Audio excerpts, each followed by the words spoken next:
Yang terhormat Mas Menteri Nadiem Makarim, tak adakah rasa ngilu di dalam dada Mas Menteri melihat sepatu tua yang lusuh ini? Memang benar sepatu tua ini terlihat bermerek, tetapi tahukah ini hanya sepatu loaaf kiran? Tahukah Mas Menteri, sepatu ini telah dipakai bertahun-tahun lamanya oleh si empunya. Seorang bapak dengan pakaian putih lusuh dan celana hitam yang warnanya sudah tak hitam lagi karena pudar.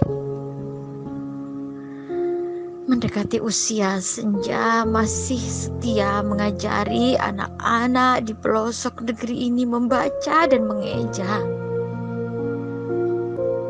Di saat putus pengharapan untuk mendapatkan hidup yang lebih layak, beliau tetap bersemangat, tak sekedar mengajar, tetapi mendidik.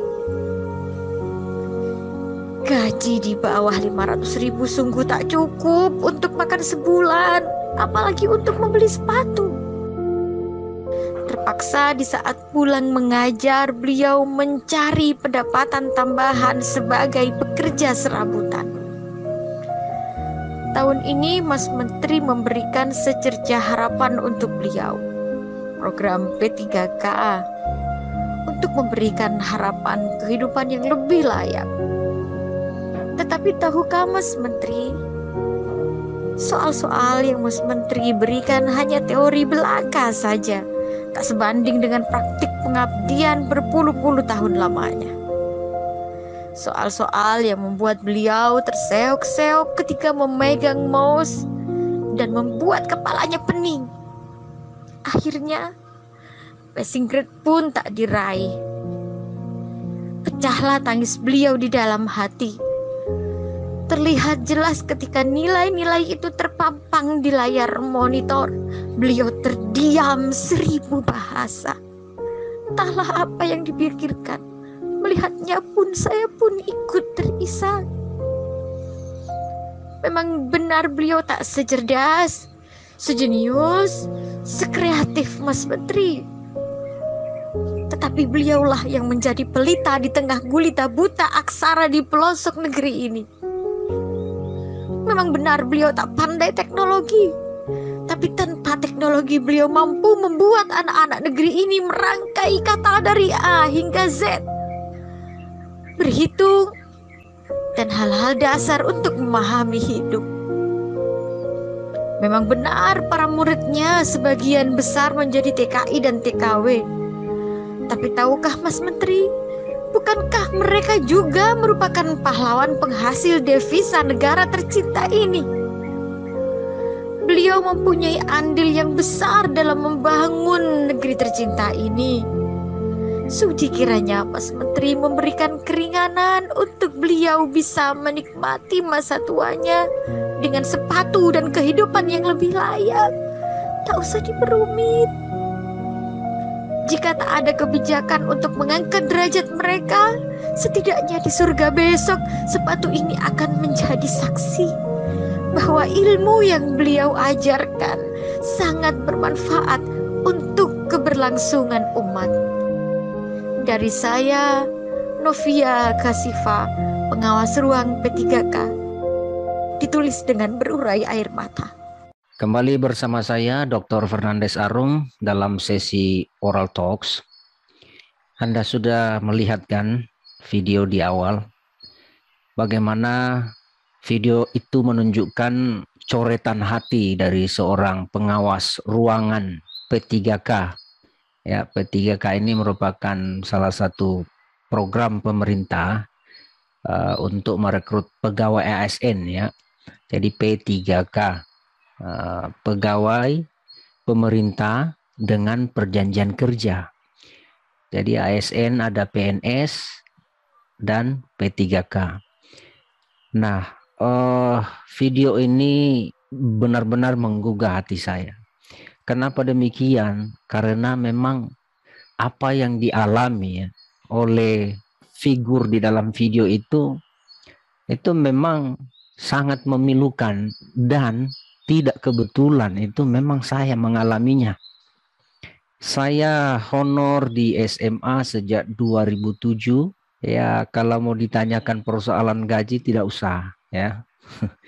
Hanya untuk uang bensin saja itu tidak cukup untuk sebulan ya. Kemudian apa yang dialami Bapak itu atau figur dalam video itu memang di luar dari rasionalitas berpikir kita ya. Artinya begini, ternyata ya masih ada banyak anak-anak bangsa yang secara khusus mengabdi di negeri ini masih berada dalam kondisi yang sedemikian ya. Olehnya itu ini sangat saya harap untuk diketahui ya atau disimak oleh Mas Menteri ya, bahkan semua lembaga dan atau badan yang relevan atau yang terkait ya. Ya memang kita tidak bisa pungkiri bahwa ada begitu banyak masalah di negeri ini ya, sungguh kompleks. Tetapi mari kita belajar untuk menyimak satu-satu dan menyelesaikannya satu-satu. Minimal kita membenahinya lah ya. Nah, ini konteks pendidikan dan terlihat dalam video tersebut memang sangat memilukan hati. Saya mengalami itu.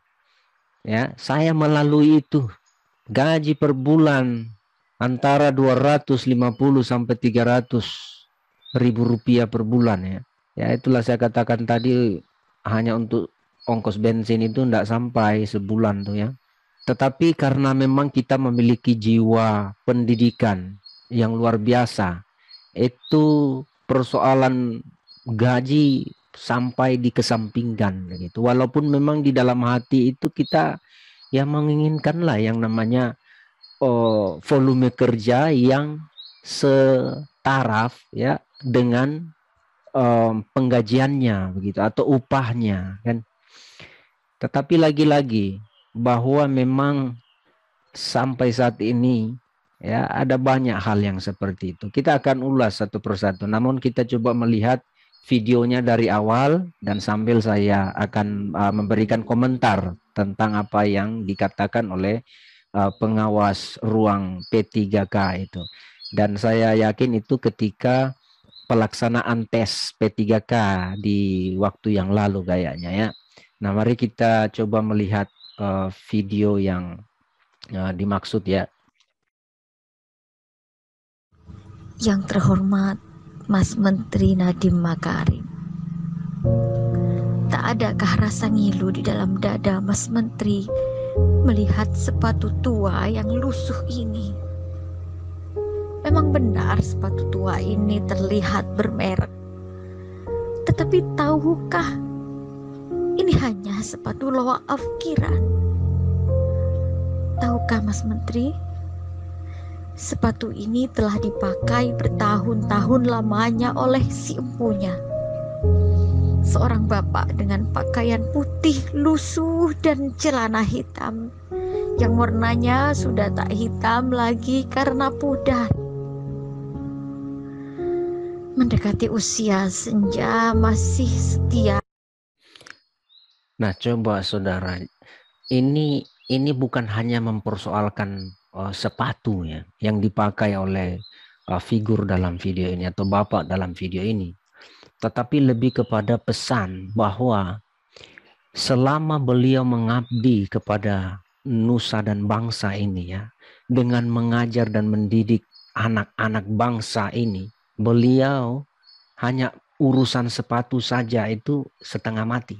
Jadi saudara-saudara yang mungkin belum mengalami hal ini atau bahkan tidak pernah sama sekali mengalami hal ini mungkin merasa biasa saja. Nah, saya turut ingin ingin menyampaikan hal ini berdasarkan video ini ya. Saya tidak kebetulan mendapatkan video ini dan itu sangat sangat tidak adil bagi saya ketika saya tidak menyuarakannya. Apalagi memang di waktu yang lalu itu ya, saya memang mengalami hal itu. Dan kembali bahwa ini bukan persoalan sepatu, tetapi apa yang ingin disampaikan oleh video ini bahwa betapa kasihannya begitu. Seorang pendidik ya itu harus mengalami kondisi yang sedemikian parahnya hingga sepatu pun tak bisa dibelinya gitu. Saya sangat meyakini bahwa Bapak dalam video ini itu benar-benar murni memiliki yang namanya jiwa mengajar dan mendidik.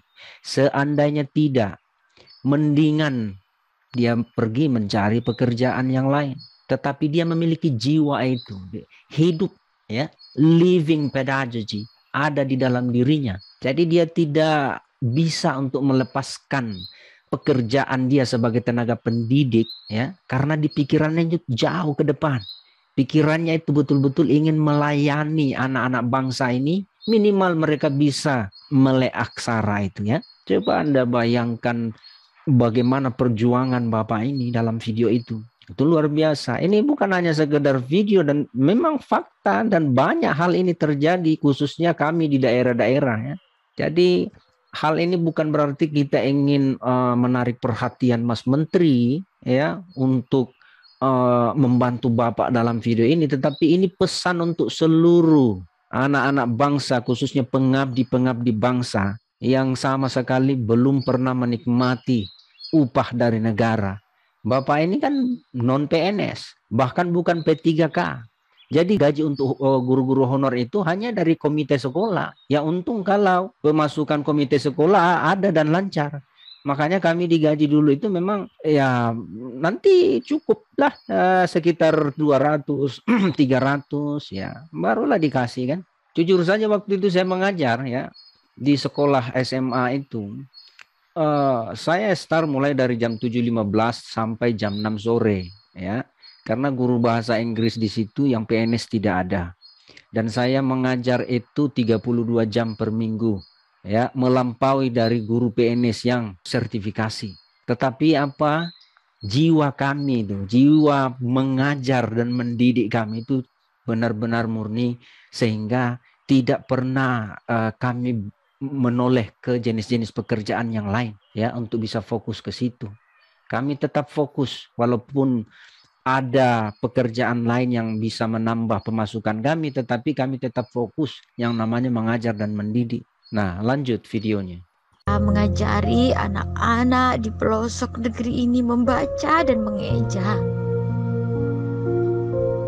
Di saat putus pengharapan untuk mendapatkan hidup yang lebih layak, beliau tetap bersemangat, tak sekedar mengajar, tetapi mendidik. Nah, saya potong ya. Tidak sekadar mengajar, tetapi juga mendidik.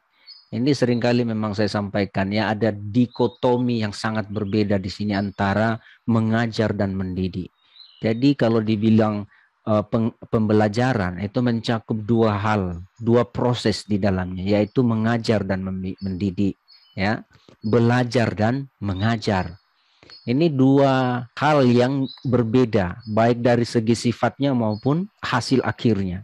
Untuk mengajar itu sifatnya mentransfer, to transfer. Apa yang ditransfer? Ilmu, pengetahuan. Itu kalau sifat dari mengajar. Sementara sifat dari mendidik itu to maintain, ya, untuk merawat, mengarahkan, membimbing, menumbuh kembangkan. Itu mendidik, sifat mendidik. Nah, hasil akhirnya, kalau mengajar, hasil akhir dari proses mengajar itu to be a follower, menjadi seorang pengikut. Jadi ada banyak orang yang karena memang hanya diberikan pengajaran tok saja, sehingga hasil akhirnya ya seringkali berkata, ya papa saya bilang, mama saya bilang, guru saya bilang, dosen saya bilang. Ya, to be a follower only, hanya menjadi seorang pengikut.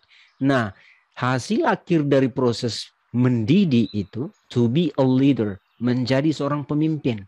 Sehingga ada banyak juga orang yang sering berkata, menurut saya, menurut hasil penelitian yang saya lakukan, dan seterusnya. Inilah dikotomi antara mengajar dan mendidik. Betapa kompleksnya gitu. Hanya dua kata ini yang kita lakukan sebagai seorang tenaga pengajar dan pendidik, tetapi dua hal ini sangat luar biasa untuk dilakukan ya. Karena apa? Ada banyak faktor, ada banyak item yang mesti seorang pendidik dan pengajar itu perhatikan di dalam lingkungan pembelajaran. Bukan hanya sekadar mengajar, lalu kemudian adakan tes kah, ya, atau evaluasi penilaian. Bukan hanya itu, banyak hal. Jadi Jeremy Horner pernah mengatakan minimal itu ada 8 fungsi guru. Luar biasa, luar biasa.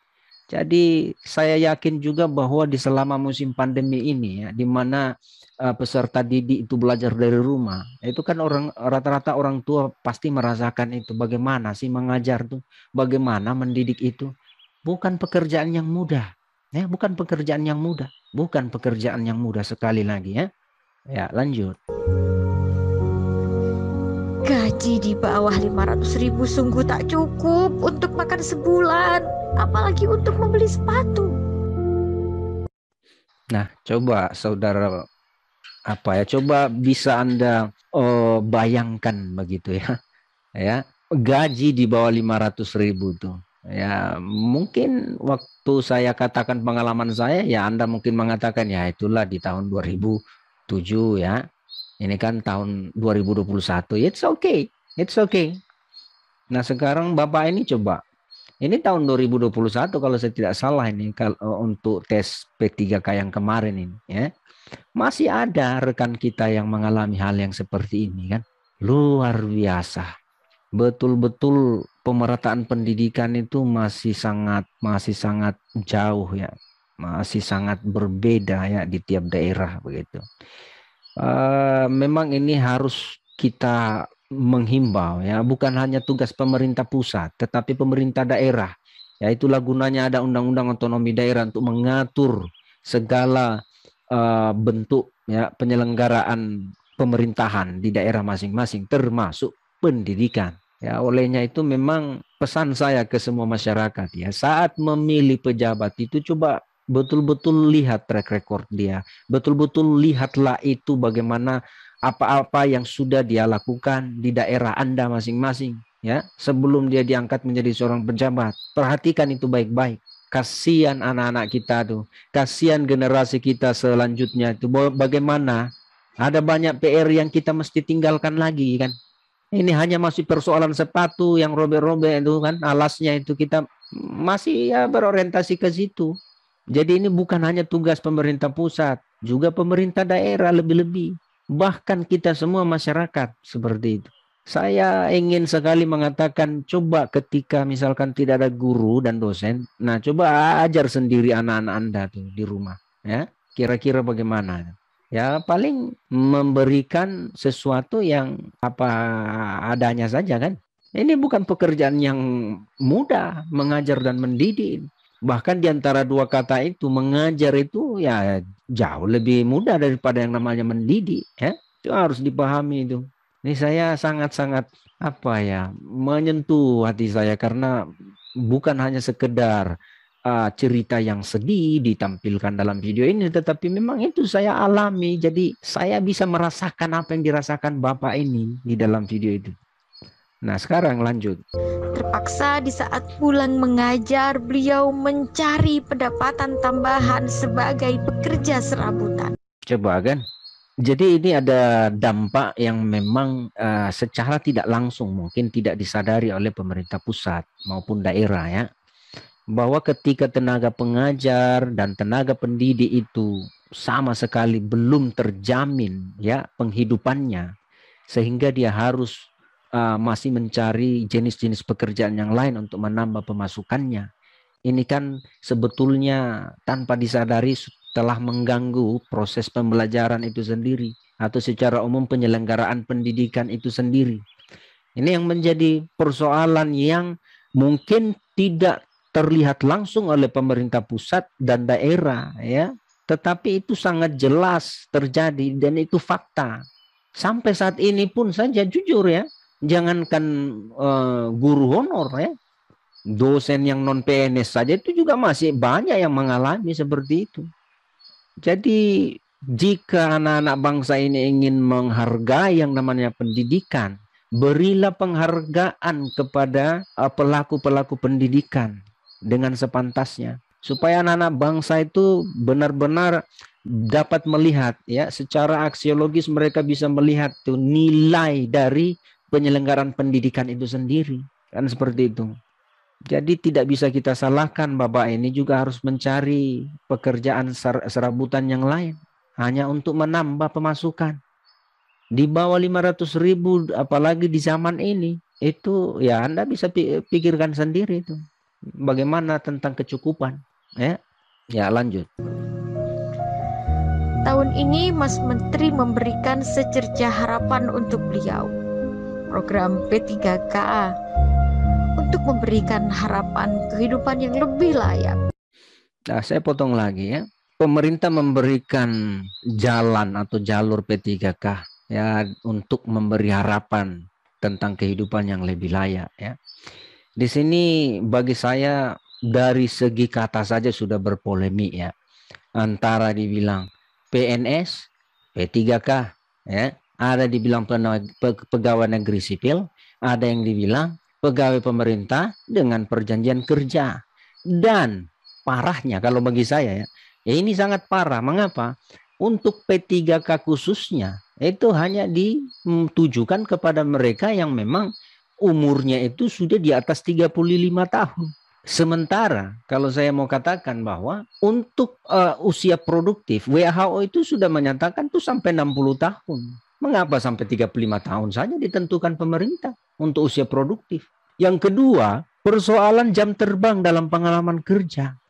Bapak ini dan yang mengalami nasib yang sama, itu jam terbangnya sudah melampaui dari mereka-mereka yang hanya lolos TKDA dan sebagainya itu, lulus jadi PNS, digaji negara. Akhirnya apa? Masuk dalam pekerjaan. Pak, ini kalau begini bagaimana Pak ya? Ini kalau begini bagaimana Pak ya? Anak-anak masih merangkak berjalan, tapi ya sudah digaji negara. Dibandingkan dengan mereka ini semua yang sudah mengabdi puluhan tahun, belum juga menikmati bagaimana sih rasa upah dari negara itu ya. Kalau Anda kembalikan ke saya, tidak usah ditanyakan. Semua saya alami sampai saat ini ya. Jadi saya masih bertanya-tanya dua hal. Pertama, bagaimana sebenarnya pemerintah itu mengkalkulasi ya antara volume kerja seseorang, kualifikasi pendidikannya, dan bidang kerjanya. Jadi di sini ada 3, volume kerja, bidang kerja, dan kualifikasi pendidikannya. Tidak usah kita tutup-tutupi dan bukan lagi rahasia umum bahwa untuk dosen S3 saja ya gajinya itu ya lebih tinggi itu tukang sapu jalanan Pemprov tuh daripada dosen S3 ya, khususnya yang di PTS itu ya. Coba saya belum, tolong Mas Menteri ya, Menteri Keuangan ya, tolong beritahu Bapak dalam video ini itu bagaimana itu kalkulasinya itu ya. Nah, kemudian yang kedua, persoalan tes ya. Ini juga pernah saya singgung dengan obrolan teman di YouTube ya, bahwa pemerintah memang tampaknya hanya menginginkan anak-anak bayi begitu, yang baru merangkak, yang baru belajar berjalan ya. Itu kayaknya yang dibutuhkan untuk menjadi pegawai negeri. Ada banyak teman-teman itu yang sudah puluhan tahun, bahkan saat ini sudah berapa minggu lagi sudah menjadi pensiun ya, tetapi belum pernah merasakan yang namanya upah negara, padahal mereka bekerja untuk membangun negara ya.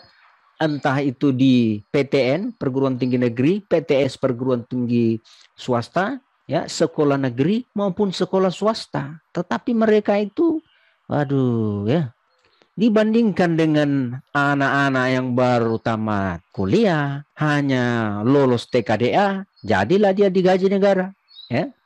Jadi begini, tes itu tidak salah untuk diterapkan. Tetapi salahnya adalah ketika tes itu dijadikan passing grade gitu. Tes itu bukan untuk mengukur eksistensi secara longitudinal tentang kinerja seseorang, tidak. Karena ada banyak faktor yang mempengaruhi di lapangan ketika seseorang itu mengabdi atau bekerja. Jadi memang dalam teori tes itu ada prinsip yang namanya washback. Ya, pengaruh tes terhadap peserta tes dan peserta tes terhadap tes itu sendiri. Itu pertama. Yang kedua, kinerja seseorang ketika dites itu hanya untuk mengetahui kemampuan awal seseorang atau kemampuan saat itu saja. Sehingga memang tidak bisa dijadikan sebagai passing grade. Karena begini, ya saya biasa katakan, anak SMA saja hanya butuh waktu 3 bulan mempelajari bang soal TKDA itu, lulus pasti saya jamin itu. Kalau kayak kami, ya kayak Bapak ini, apalagi tidak didukung dengan teknologi yang memadai, boro-boro untuk mempergi pelajari itu bang soal. Untuk mengetahui saja isinya yang bagaimana kayak itu TKDA, tes TKDA, itu belum dapat gambaran. Jadi maksud saya, coba pemerintah mengkaji ulang ya tentang kebijakan yang sesuatu yang tidak seharusnya dijadikan syarat, janganlah dijadikan syarat. Bahkan saya ingin mengatakan bahwa mereka-mereka yang sudah minimal 5 tahun ke atas itu mengabdi, angkat dia jadi PNS, itu lebih layak ketimbang mereka yang sama sekali belum punya jam terbang, tetapi hanya karena lolos TKDA, bisa digaji negara. Jadi memang kalau ingin masih melihat pendidikan ini dihargai ya oleh masyarakat kita secara internal dan oleh dunia internasional secara eksternal ya, coba hargailah pendidikan itu selayaknya ya. Hargai ya. Baik, kita lanjut. Tetapi tahukah Mas Menteri, soal-soal yang Mas Menteri berikan hanya teori belaka saja, tak sebanding dengan praktik pengabdian berpuluh-puluh tahun lamanya. Nah, coba kan. Jadi tes TKDA ini ya untung kalau tesnya itu dilakukan peninjauan kembali ya. Apakah tes butir-butir tes itu masih relevan ya dengan zaman ini atau saat ini atau kebutuhan dunia kerja atau gimana? Kalau itu tidak ya memang tambah parah kan seperti itu. Kalau toh juga terus diperbarui update ya. Tetapi lagi-lagi saya ingin menyatakan, tegaskan bahwa tes itu jangan dijadikan sebagai passing grade ketika pemerintah akan merekrut pegawai negeri. Ya, bahkan tidak usah itu pakai istilah-istilah P3K itu diskriminasi saja bagi saya itu. Kalau persoalan umur, tidak usah jauh-jauh, lihat saja dosen tuh yang bahkan sudah pensiun bisa kan ditarik kembali tuh. Ada jalurnya untuk itu. Walaupun umur sudah 70 tahun lebih. Tapi masih produktif. Ini apalagi yang masih seumuran Bapak ini. Masih produktif tuh. Dan terlihat ketika dia mengabdi sudah berapa lama itu layak untuk diangkat. Tidak perlu lagi disusah-susahkan dengan segala tetek bengek tes apa semua. Itu kasih anak-anak SMA yang begitu. Kalau dunia kerja itu membutuhkan skill yang nyata di lapangan begitu. Pengalaman kerja itu yang lebih diutamakan. Itu bukan tes TKDA yang mau pakai bekerja di lapangan sana ya. Kalau hanya untuk mengukur kemampuan awal seseorang atau ingin mengetahui bagaimana kemampuan kognisi saat itu ya tidak apa-apa, tetapi jangan dilakukan passing grade, dijadikan passing grade. Itu masih mendingan tes interview yang dijadikan passing grade daripada itu tes-tes TKDA semacam itu ya. Saya anggap itu sangat merugikan masyarakat dan justru pemerintah itu sebetulnya merugi secara tidak langsung. Kenapa merugi?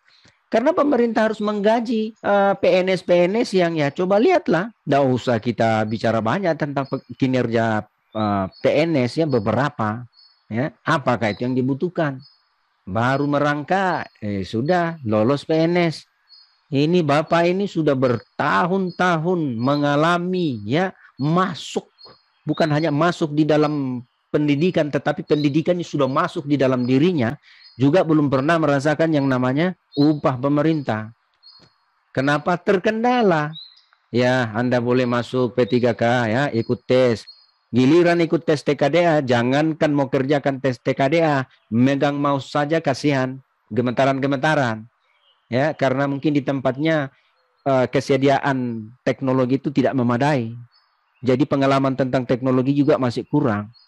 Tapi paling tidak mari kita hargai yang namanya sikapnya, perilakunya ya, yang pedagogis itu terhadap daerahnya, terhadap pendidikan di daerahnya, terhadap anak-anak bangsa yang ada di daerahnya. Kita lanjut. Soal-soal yang membuat beliau terseok-seok ketika memegang mouse dan membuat kepalanya pening. Akhirnya passing grade pun tak diraih. Pecahlah tangis beliau di dalam hati. Terlihat jelas ketika nilai-nilai itu terpampang di layar monitor. Beliau terdiam 1000 bahasa. Entahlah apa yang dipikirkan. Melihatnya pun saya pun ikut terisak. Memang benar beliau tak secerdas, sejenius, sekreatif Mas Menteri. Tetapi beliaulah yang menjadi pelita di tengah gulita buta aksara di pelosok negeri ini. Memang betul, ya. Walaupun Bapak ini, kami yang mengalami hal yang sama, tidak secerdas Mas Menteri, ya. Tapi mereka yang berperan sangat berperan untuk mengembangkan dan memajukan pendidikan di daerah masing-masing, ya. Tolonglah Mas Menteri itu perhatikan, ya. Tak perlu itu direkrut anak-anak yang baru merangkak. Kalau perlu minta mereka dulu itu bekerja, mengalami pekerjaan, masuk di dalam pekerjaan, dan kalau bisa pekerjaan itu masuk di dalam diri mereka, barulah mereka layak diangkat menjadi pegawai negeri. Yang lebih layak ya Bapak ini, ya. Dan teman-teman yang mengalami hal yang sama sampai saat ini pun, ini lebih layak Bapak ini, ya. Apakah kita masih membutuhkan anak-anak yang baru merangkak, atau memang yang sudah memiliki pengalaman kerja di bidang kerja yang dia geluti sampai saat ini? Itu yang paling penting. Kita lanjut. Memang benar beliau tak pandai teknologi, tapi tanpa teknologi beliau mampu membuat anak-anak negeri ini merangkai kata dari A hingga Z, berhitung, dan hal-hal dasar untuk memahami hidup. Memang benar para muridnya sebagian besar menjadi TKI dan TKW. Tapi tahukah Mas Menteri, bukankah mereka juga merupakan pahlawan penghasil devisa negara tercinta ini? Beliau mempunyai andil yang besar dalam membangun negeri tercinta ini. Suci kiranya Mas Menteri memberikan keringanan untuk beliau bisa menikmati masa tuanya. Pernyataan yang sama, permintaan yang sama dari lubuk hati saya kepada Mas Menteri, ya, dan kementerian yang terkait. Perhatikanlah kasihan, ya. Perhatikan, minimal beliau bisa menikmati hari tuanya seperti itu. Ada banyak di daerah-daerah lain yang mengalami hal yang sama. Perhatikan kasihan, ya, perhatikan. Ini permintaan saya juga yang tulus dari hati, perhatikan. Walaupun secara umur mungkin dianggap besok sudah pensiun, hari ini pun juga angkat minimal sehari dia bisa rasakan menjadi pegawainya negara, ya. Dengan sepatu dan kehidupan yang lebih layak, tak usah diperumit. Jika tak ada kebijakan untuk mengangkat derajat mereka, setidaknya di surga besok sepatu ini akan menjadi saksi bahwa ilmu yang beliau ajarkan sangat bermanfaat untuk keberlangsungan umat. Dari saya, Novia Kasifa, pengawas ruang P3K, ditulis dengan berurai air mata.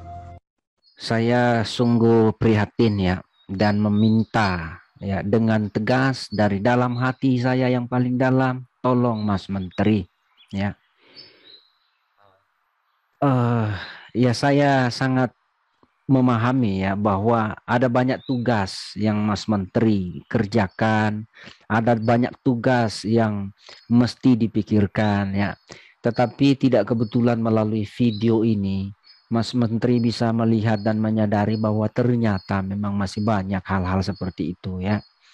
Jadi kita tidak perlu terlalu jauh membahas bagaimana perkembangan ini dan itu dalam konteks pendidikan kita, sementara akar yang harus menjadi prioritas untuk disoroti, untuk dibenahi, itu sama sekali tidak mendapat perhatian. Orang-orang di Eropa bukan lagi persoalan akar, ya, yang mereka persoalkan, karena itu sudah final, itu sudah benar-benar kokoh terbangun, ya. Jadi mereka sudah berpikir tentang hal-hal yang lebih jauh lagi. Nah, kita di Indonesia, ya, hanya mahasiswa, ya, yang mengetahuinya. para siswa itu juga yang mengetahuinya. Bagaimana kondisi pendidikan di daerah mereka masing-masing ya. Jadi memang khusus pemerintah daerah ini juga ya, memang saya anggap sangat-sangat boleh saya katakan memang buntu otaknya ya. Memang saya sangat tegas mengatakan itu. Kenapa? Ya karena dari periode ke periode, dari pergantian ke pergantian ya masih tetap saja sama kan begitu. Ya, beberapa guru yang sudah mungkin hampir pensiun ya, tetapi ketika diamati cara mengajarnya juga ya lumayan maksud saya lumayan kacau gitu ya. Ada banyak hal dalam keilmuan yang tertinggal. Kenapa? Karena memang malas belajar.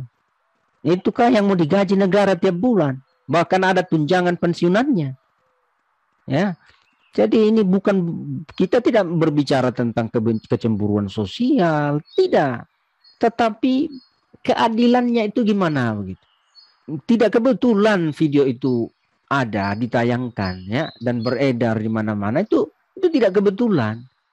Minimal itu ada fakta, ada sebuah fenomena yang terjadi tentang hal-hal seperti itu. Dan itulah yang perlu kita dengungkan, perlu kita tampilkan, dan perlu kita diskusikan. Dan pada akhirnya kita coba mencarikan solusinya. Ya gitu. Ada banyak yang memang saya amati kebijakan-kebijakan pemerintah, khususnya dalam konteks pendidikan, itu memang tidak semestinya dijadikan syarat, toh juga dijadikan syarat. Ya, mulai dari tingkat PAUD sampai perguruan tinggi itu ada beberapa item persyaratan yang tidak semestinya dijadikan syarat itu. Jadi kalau hal-hal yang seperti ini saja kita masih memperbincangkannya ya, dan karena memang itu adalah sebuah masalah, waduh memang nyata persis bahwa pendidikan kita masih tertinggal jauh begitu.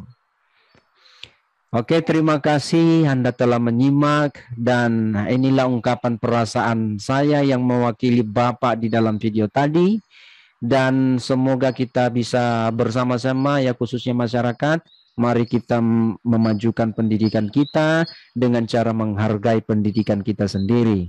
Terima kasih Anda telah menyimak dan salam Pancasila.